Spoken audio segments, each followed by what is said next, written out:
Ahora sí, buenas noches. Hoy vamos a ver el último tema de nuestra Shiur Mispar Tesha. Vamos a ver el último, digamos, de los temas de esta lección número 9. Y como ya venimos haciendo desde hace un tiempo, estamos dedicando el último momento a estudiar algo que uno normalmente no estudia en un curso de hebreo, propiamente hablando.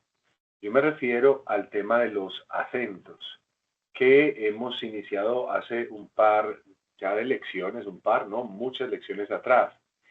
El curso que estamos haciendo es al principio, estas 10 primeras lecciones, pues todavía nos falta la lección número 10, son una panorámica del hebreo.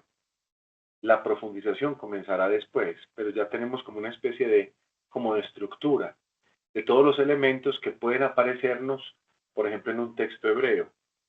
Una edición crítica clásica es la Biblia Hebraica Stuttgartense y una serie de ediciones nuevas que están produciéndose desde hace un par de años, la Biblia Hebraica Quinta. Son textos de estudio que nos ofrecen en su impresión casi que todos los signos que aparecen en manuscritos como el del Código de Leningrado, por ejemplo.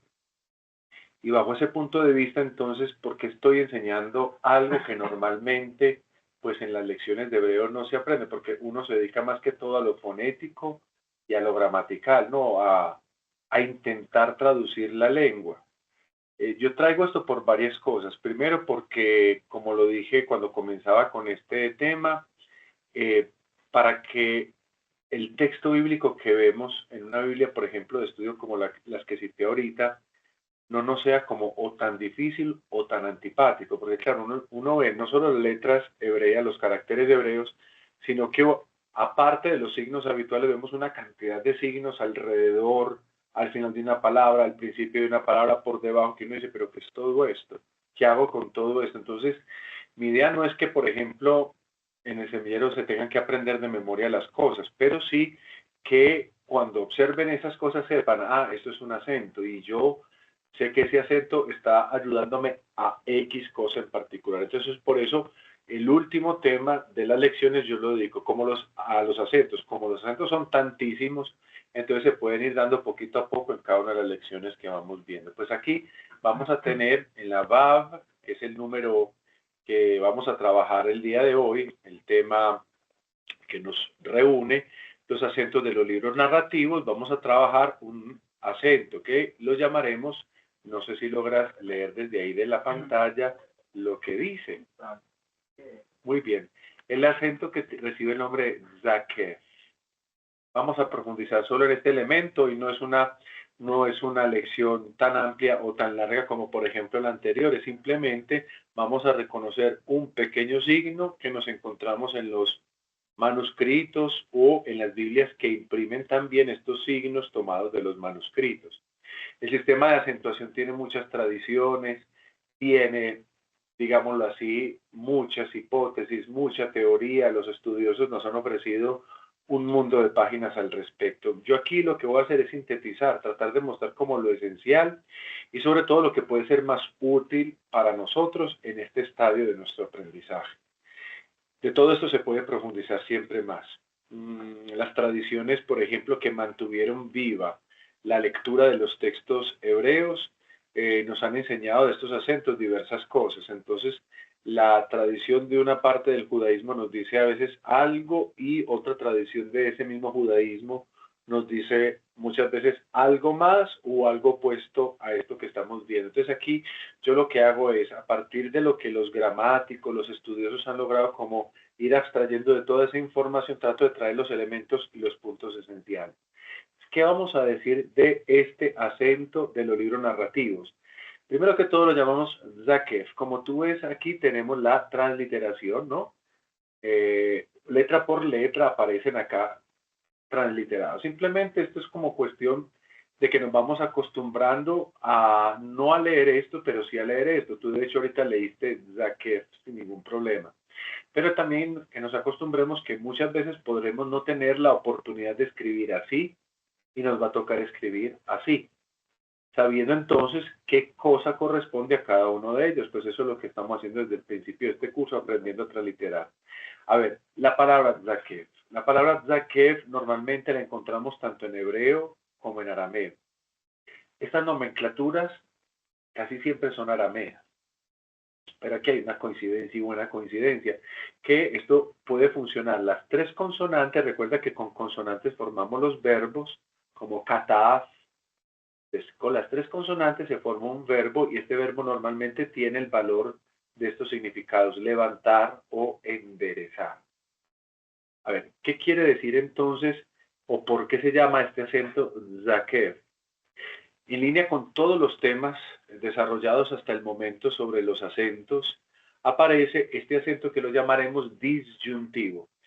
Recuerda que nosotros tenemos dos tipos de acentos, uno conjuntivo y otro disyuntivo. Conjuntivos son acentos que unen las palabras, disyuntivos aquellos que las separan. Normalmente los acentos disyuntivos son llamados en latín domini, es decir, hablando de los dominantes, los señores, pues, de los acentos, mientras que los conjuntivos, los que unen, son llamados serviles, porque generalmente están a servicio de los disyuntivos. La lógica, como creo que en las primeras lecciones de los acentos enseñaba yo, es que todo acento disyuntivo normalmente, eso no es siempre, va a tener antes un acento conjuntivo, normalmente, o sea, que le sirve a ese acento disyuntivo. Hay acentos disyuntivos que no lo preceden los acentos conjuntivos. Pues aquí tenemos un acento disyuntivo. Entonces es un acento domini, es decir, un acento dominante, es importante. Y bueno, ¿y por qué decimos que traduce esto levantar o enderezar? Porque recuerda que los acentos no solo me dicen dónde yo voy a hacer la fuerza tónica dentro de una palabra, sino que eran como una partitura en los manuscritos bíblicos. O sea, hablaban de cómo se tenía que entonar dicha sílaba. Entonces, cuando encontramos un Zakev, lo normal es que vamos a levantar o enderezar, si se puede decir, el tono de la voz. O sea, que vamos como en subida. Un poco cuando estudiábamos el acento xeria en griego, el acento agudo, que hacíamos como una especie de elevación de la voz. Pues el Zakev implica eso, una elevación de la voz, pero también esta es una pausa. Es decir, cuando llegamos al Zakev, vamos a ir pausando la lectura. Voy a explicar, o sea, en profundidad esto que estamos viendo hoy. Zakev es también uno de los acentos más comunes de los libros narrativos. En sola la Biblia contamos su presencia más de 6.000 veces. No es cualquier acento. Quizás no sea el más importante acento disyuntivo porque ya lo hemos visto los acentos disyuntivos principales. Recordarás el silux of pasuk que cierra, ¿no? La oración, el versículo, con esos dos punticos que precede también una especie de metec en la misma palabra.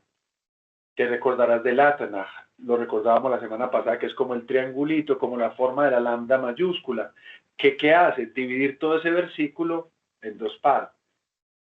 Pues lo que vendría después son otros tres acentos que dividen esa unidad llamada Atnaj, esa mitad, y uno de esos acentos que divide esa unidad del Atnaj, lo que hace esa primera parte del verso, la segunda parte del verso del Atnaj, es el Zakev. Es uno de esos acentos disyuntivos, digámoslo así, principales. Y de hecho, como vuelvo a decir, se utiliza mucho. ¿Qué implica entonces? Que cuando yo llego a eso, voy a levantar o voy a elevar la voz. Es muy difícil que sepamos exactamente cómo es eso. Pues porque no conservamos una grabación o algo así. Podemos escuchar las tradiciones judías todavía existentes donde se tienen en cuenta a veces la musicalidad de esos signos y cuando ellos leen como que hay algo así. Ahora, el propósito nuestro no es tanto la lectura del texto como lo leyeron en su momento, sino el acercamiento a una interpretación y traducción del texto de la manera más académica que se pueda o más científica que se pueda. Y estos acentos muchas veces nos ofrecen una alternativa, porque los acentos, recuerda que hacían las veces del punto, de la coma, punto y coma, los puntos nuestros. Recordemos el ejemplo clásico que ya vemos incluso en las redes sociales. Cuando decimos la expresión no coma, si a esa expresión no coma la vemos así, sin ningún signo de puntuación, nosotros decimos es una orden o una exhortación a uno que no debe alimentarse. Pero si entre el no y la coma coloco el signo de la coma, no, coma, es todo lo opuesto.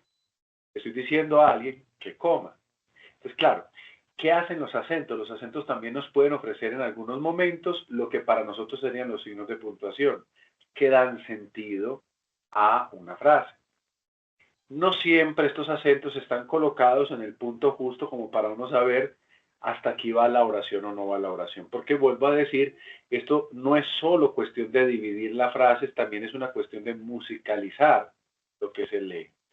Pero en muchas ocasiones estos acentos ayudan a saber hasta dónde leer, hasta dónde parar, y por eso a este le llamamos también acento disyuntivo, porque lo que hace es separar unidades, digamos, semánticas. Vamos a profundizar en esto, en este acento. A ver, el zakef no es un único acento, es un acento que tiene dos tipos. ¿Cuáles son esos dos tipos? Miremoslo acá. Entonces, miren, este zakef que tú tienes acá, mira que no he mostrado cómo es su signo, y no lo he mostrado porque este acento tiene dos clases, dos maneras. La primera manera de la que nosotros vamos a hablar la llamaremos en español el zakef pequeño. En latín, zakef parvum, o en hebreo, observa acá la expresión, zakef, que dice acá, muy bien, zakef katón. Zakef katón. Katón es el adjetivo que en la lengua hebrea, pero también en otras, en la lengua hebrea significa pequeño. Algo pequeño. Entonces, un zakef pequeño. A ver, desde el punto de vista de la grafía, de la escritura, ¿en qué consiste eso? ¿Cómo se representa esto? Yo voy a tener, hazte de cuenta en español los dos puntos, ¿no? Dos punticos acá, que no van a estar al lado de una palabra, sino que van a estar encima de aquella sílaba donde se debe hacer la fuerza tónica.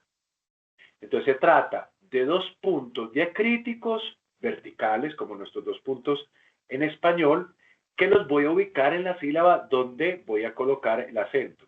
Ejemplo, lo vamos a tomar acá del libro del Génesis, del Bereshit, capítulo 1, versículo 6.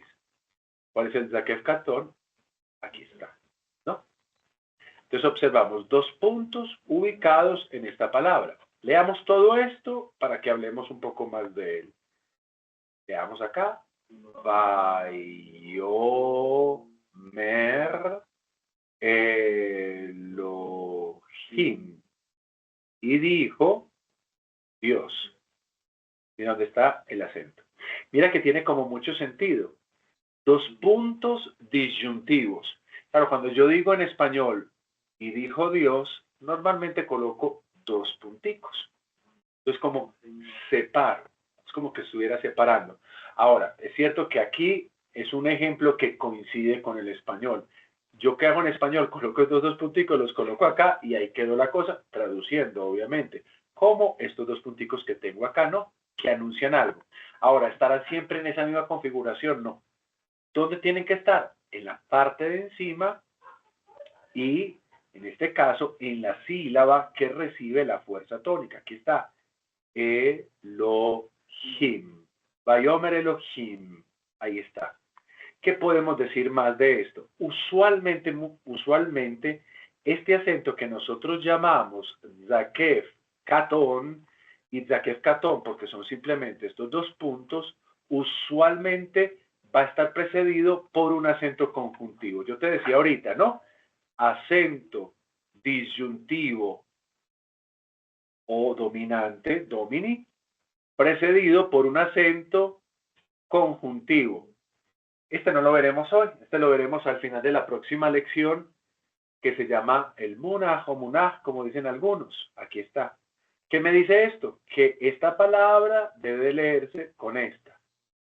Entonces, usualmente, que no es siempre, está precedido en la palabra anterior, obsérvalo acá, por un acento conjuntivo, y aquí tenemos uno de tales acentos. Podría haber otro acento, pero normalmente encontramos este acento munaj ahí junto a este otro de acá. Entonces, claro, ¿qué me hace este munaj a mi entender? Que de pronto yo me voy a encontrar con un acento disyuntivo. Entonces me ayuda a prepararme para finalizar la lectura. Esto es, vuelvo a decir, es como una partitura. Entonces, realmente para uno aprender a leer esto ayudaría bastante. Lo que pasa es que son demasiados signos para uno aprenderse todos y cómo funciona cada uno. Y por eso los vamos dosificando lección a lección, hasta que los comprendamos en su generalidad. Entonces, mira, acento conjuntivo me une con esta palabra como si formara una especie de unidad fonética, y acento disyuntivo quiere decir que aquí voy a parar para después continuar la lectura. ¿Ya ha comprendido esto? Entonces, mira, ya tenemos dos cosas. Primero, cómo se representa, dos puntos encima de la sílaba en donde yo voy a hacer la fuerza tónica de la palabra.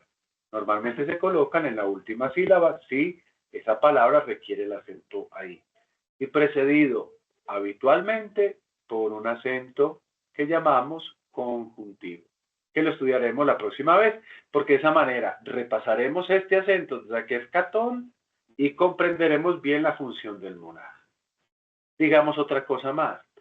Ya hemos hablado de cómo se representa, hemos hablado de cuándo, dónde se escribe. Ahora digamos que este acento, desde el punto de vista de la entonación, o de la musicalidad, o de la modulación, ¿en qué consiste? En una pequeña elevación. Y por eso zakev. Zakev significa elevar, y katón significa pequeña. De ahí la idea de pequeño, algo pequeño, una pequeña elevación. De esa manera, supondríamos decir, Vayomer Elohim. Ahora, es correcto lo que estoy diciendo, sobre eso se dicen muchas cosas. Yo he prestado mucha atención a cómo, por ejemplo, tradicionalmente lo leen los judíos, por ejemplo, a propósito de alguna celebración, algún momento, y uno escucha que hay como tradiciones diferentes de esa elevación. Pero vuelvo a decir, para nosotros simplemente es una indicación. A nosotros nos interesa comprender lo que vemos y poder hacer una buena interpretación y una buena traducción. Ese es el propósito al menos de esto. Si ya alguno quiere aprender esa otra modalidad, cómo es la modulación, la música, la entonación correcta de esto, pues ya tiene que empezar a escarbar, pues obviamente por otras fuentes. Entonces, se comprende entonces por qué el nombre de una pequeña elevación. ¿Cuál es el problema cuando decimos una pequeña elevación? Porque si hay una pequeña, normalmente también hablamos de una grande. Y bajo ese punto de vista es que nace la segunda clase de Zakev. Existe el Zakev Katón, existirá el Zakev, y como leemos acá, Zakev Gadol. Katón es pequeño, Gadol es grande. Entonces existe una pequeña elevación llamada Zakev Katón, o en latín Zakev Parvum. Existe otra que se llama Zakev Gadol, el Zakev grande, ¿no? ¿Cómo se escribe? Observa acá el signo. Yo lo voy a escribir como esos mismos dos puntos que vi ahorita, pero le voy a agregar una línea vertical ahí, al lado, paralela a esos dos puntos. Obviamente aquí se ve chiquitico en la pantalla y se verá mucho más pequeño en un texto impreso. Porque esos signos, es verdad que a veces invaden el texto hebreo, pero tratan de ser al mismo tiempo muy sutiles, muy delgaditos. De manera que lo más importante sea el texto escrito que estos signos. Estos signos simplemente son como señas. Vuelvo a decir, como en la partitura, cuando vemos las notas, pero encima de las notas vemos también algunas otras cositas o signos que nos dicen amplíe, dele más fuerte, hágalo más piano, bueno, ese tipo de cosas, o increyendo. Esto es como una especie de partitura. Y claro, esto es una especie de escritura hecha para entonar, ¿no? Para no simplemente leer, sino para entonar. Entonces, pues yo voy a colocar en la misma posición como en la anterior, dos puntos y este signo de acá, un signo de una línea vertical colocada a la izquierda de los dos puntos. De esa manera sé que es Gadol, o sea, tiene más cosas, es grande. Cuando son solo los dos puntos es Catón, pequeñito. ¿Y dónde lo vamos a ubicar? Lo vamos a ubicar en la sílaba tónica, por ejemplo, acá. Este texto que estamos leyendo también es tomado del Bereshit, bueno, texto. Digamos, no texto, sino dos palabras de ese texto. Capítulo 2, versículo 20. Leámoslo. Primera palabra, Chasade. Ule Adam. Chasade. Ule Adam. Observemos esta configuración. Aquí no tenemos Munach. Aquí que tenemos el Atanaj. No. Ya podemos intuir algo. Precedido de otro acento disyuntivo. Y aquí tenemos un acento disyuntivo. Atanaj, recuerda que es la segunda división mayor. Después del Silus of Pasuk, tenemos el Atanaj, que divide el Silus of Pasuk, es decir, todo ese verso o versículo, en dos partes. ¿Cuándo se lo utiliza? Porque no necesariamente todos los versículos tienen que usarlo de esa manera. Si el verso es mucho más grande, también el Atanaj puede dividir en más partes, no solo 2, sino 3, 4, si el verso es muy grande. Pero entonces una división menor es este. Entonces, usualmente, que no significa siempre, yo me encuentro en Zakev Gadol, basta que me dé cuenta que hay antes, y antes tenemos un acento del tipo disyuntivo, es decir, que separa. Realmente, entonces, mi lectura acabaría acá. Hasade. Hasade significa el campo. Yo terminaría como si fuera en español leyendo el campo. Punto. Y comienzo nuevo. Ule Adam. Literalmente acá vamos a traducir y para Adán o para el ser humano o para el hombre, dependiendo. Obviamente nos tenemos que leer el contexto de esto para saber cómo traducir correctamente todo lo que está dicho acá. Bueno, la pregunta que nos tenemos que hacer nosotros es, ¿cómo es esa elevación? ¿Cómo sé yo que es una elevación grande? ¿Cómo sé que es una elevación pequeña? Un Zakev Gadol, un Zakev Katón. El signo lo reconozco. Pero cómo tenga que ocurrir esa musicalidad, bueno, no es el tema de nuestro curso. Existe, como sabemos en Internet, muchas fuentes, algunas no de muy buen origen y otras buenas que, por ejemplo, hablan de las tradiciones askenazi y de la tradición sefardí, que nos explican cómo se hace este tipo de cosas. Sin embargo, no es el cometido nuestro, no es nuestro propósito, vuelvo a repetir, el propósito nuestro es reconocer y sobre todo porque este signo nos puede ayudar, sobre todo desde otro punto de vista, que es el que a mí me parece, para efectos de este semillero, el más importante. ¿Y cuál es? Estos signos, Zakev Katón, Zakev Gadol, ¿en qué se han diferenciado? En cómo los escribo y en su entonación, modulación o recitación. Pero el punto más importante, realmente hablando, me parece a mí que es desde el punto de vista semántico. ¿Cómo así que semántico? Recordemos que son acentos disyuntivos, es decir, son pausas. Lo que decíamos al principio, equivalen a nuestras comas, puntos y comas y puntos. ¿Qué quiere decir? Que son unidades de sentido. Entonces, claro, cuando vemos la división, podemos pensar, me están ayudando a entender de dónde a dónde leo una idea. Un grupo de 2 palabras o de 3 palabras me dicen algo.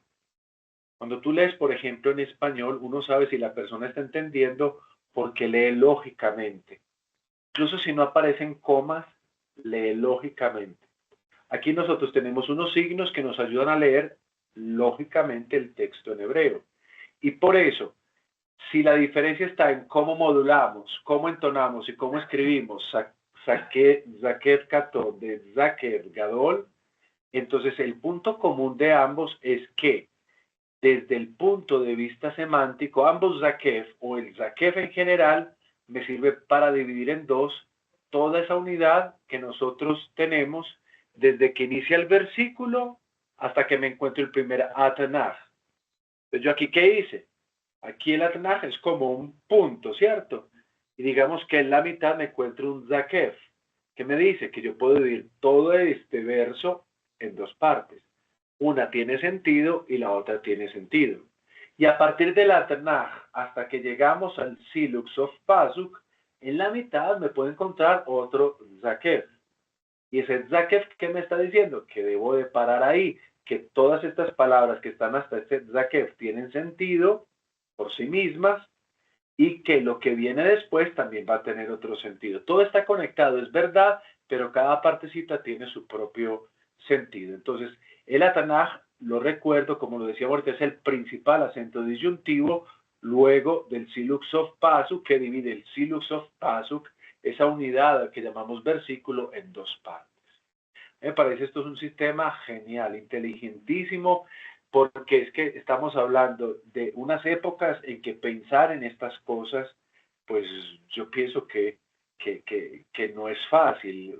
Sistematizar de esta manera las cosas es algo genial, pero nosotros lo vemos, por ejemplo, en el desarrollo de la partitura musical, que nos dice cuándo hacemos silencio, cuándo atacamos con la música. Me parece que es muy en ese sentido, pero al mismo tiempo lo más importante para mí en este semillero es el valor semántico que puede ofrecernos a nosotros estos acentos, porque si le quitamos todos estos acentos, ¿qué es lo que tenemos? Una cantidad de caracteres en hebreo que muchas veces no entendemos de dónde a dónde va una frase. Bueno, si es posible entenderlo, tampoco es imposible, pero estos acentos ya son como una manera también de interpretar dónde quienes los colocaron o los Nagdanim o los masoretas nos están diciendo el texto debe interpretarse de esa manera porque así lo leyeron ellos. Ahora, nosotros tampoco nos podemos conformar con la manera en que ellos interpretaron el texto, tenemos que intentar incluso ir más allá de donde están los acentos. ¿Por qué? Porque a veces un acento no puede estar necesariamente bien colocado en una unidad semántica, o sea, que tenga significado, una frase o una oración. Y concluyo para decir lo último de esto. En otras palabras, para que entendamos cómo está, digamos, si se puede decir, la métrica del texto, luego de la división del versículo creada por el Atanaj, vendría aquella del Zakef, pero esto es parte verdad, parte mentira. ¿En qué sentido? Porque hay otros dos signos tan o menos importantes que el Zakef, que también dividen la unidad formada por el Atanaj. Pero como no estamos viendo todo eso de una, sino poquito a poco, por el momento podemos decir que el Zakef es una unidad muy importante en la que divide al Atanaj.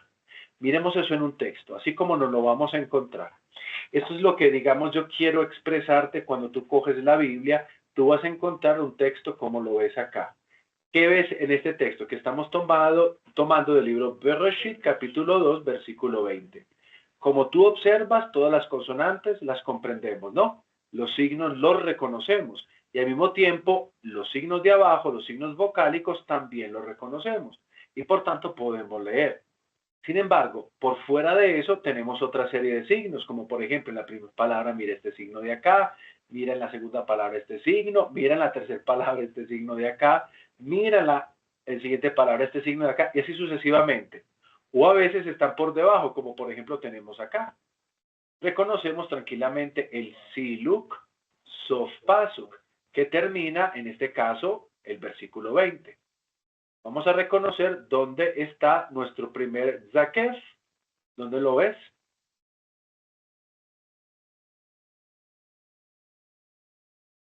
En el inicio de la segunda línea, del segundo renglón. Entonces aquí lo vamos a dibujar un poquito más, como para que se vea más presente. ¿Hay algún otro Zakef? ¿Este que Zakef es? El Catón, Zakef Catón. ¿Y hay algún otro más? Bravo, en esa misma línea o en ese mismo renglón vamos a iluminarlo para que se vea. Tenemos el Zakef, pero ¿este cuál es? Claro. Ahora, vamos a leer y después tratamos de reconocer otras cosas que ya conocemos simplemente para recordar. Vamos a hacerlo despacio. La idea es que este ejercicio de lectura lenta vaya como incentivando una lectura todavía más rápida con el tiempo, pero bueno, apenas son 9 lecciones que tenemos, leer ya rápido no es que sea problemático, pero mientras vamos asimilando sonidos y figuras o grafías, es mejor ir despacio para tener una lectura correcta, lo más posible, de la lengua. Comenzamos. Entonces, donde veamos los signos, normalmente vamos a colocar la fuerza tónica. Leemos.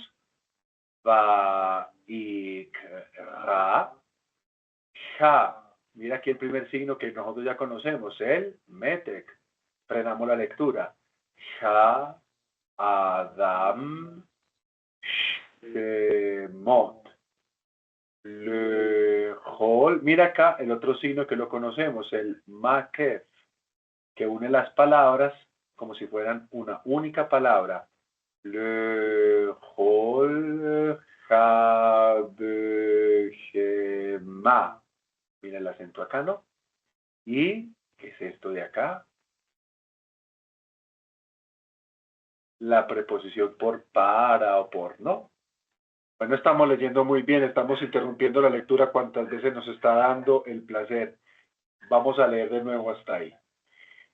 Vaikra ha Adam Shemot lechol Jabeshema uleof Hashamayim ulechol Hayat Hasade Adam Lo Matza Ezer Kenegdo. Bueno, ahora sí podemos reconocer muchas cosas, ¿no? Vamos a una simple traducción para que sepamos y nos ubiquemos en qué estamos hablando. El hombre, Ha-Adam, llamó o puso nombre, Shemot significa nombres. El hombre colocó o llamó con nombres ¿a qué? A toda la bestia, a toda bestia, Uleof, a toda ave de los cielos y a todo ser o animal del campo. Y atención, y para el hombre o el hombre no encontró, y para el hombre no se encontró o no encontró ayuda. Y esto es un juego aquí de palabras que podríamos traducir como ayuda o auxiliar adecuado. Como decir adecuado acá. ¿Qué es esto de acá? La preposición que, muy bien. Ahí viste la preposición que. Y esto de acá que hemos visto, esta U de acá, esta U de acá, esta U de acá, ¿eso qué es? Muy bien. Mira acá. Claro, una conjunción con una preposición y después un sustantivo. Adam, ¿no es? Vamos reconociendo ya palabras y te pregunto, ¿esto de acá qué es? Un artículo, mira la reduplicación al interior de la shin. Shamaim. ¿Te acuerdas que Shamaim? Los cielos, no, el cielo, mira, el cielo o los cielos. Bueno, mira que ya se reconocen muchas cosas. Mira qué es esto. Acá, y mira la reduplicación acá, ¿qué es esto? Un artículo. Ha-be-gema. Esta es la bestia, ¿no? Una bestia, un animal, pues. Conjunción,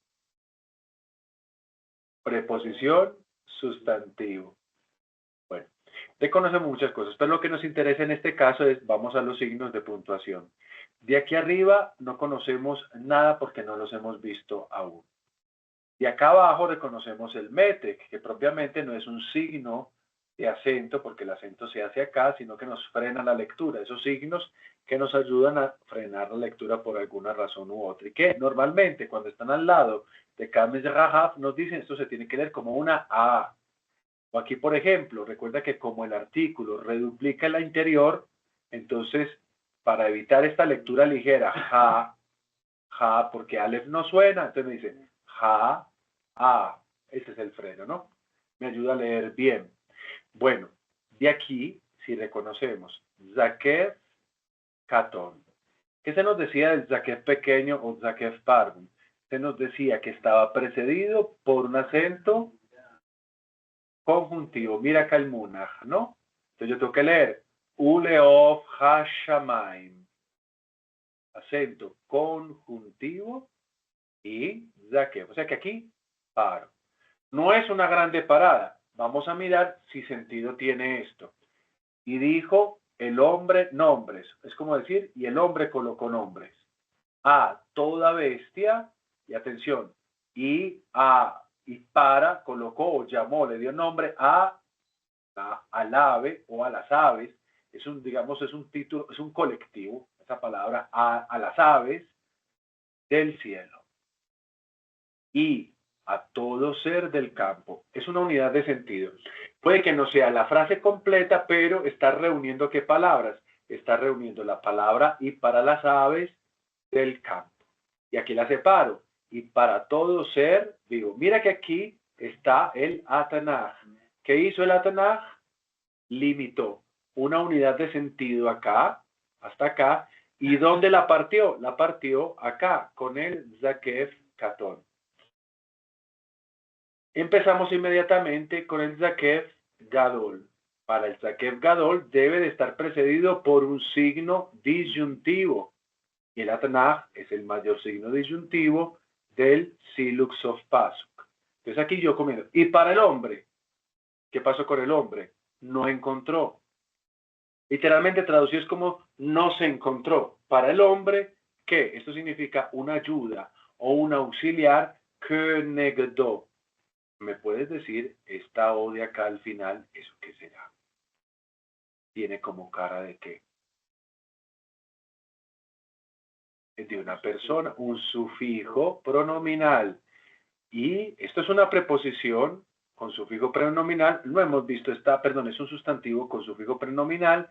No lo hemos visto aún, pero tenemos el sufijo prenominal. ¿Te acuerdas de pronto qué persona sería? La tercera persona del singular. Entonces esto es como decir, según, de acuerdo, de frente a él. Es un enredo pues de palabras, ¿no? Que básicamente es lo que significaría no encontró una ayuda adecuada, según lo que está frente a él, como diciendo, según su propia opinión, según él mismo no encontró una ayuda. Sería más o menos como el juego de palabras ahí. Bueno, no sé si quede esto claro.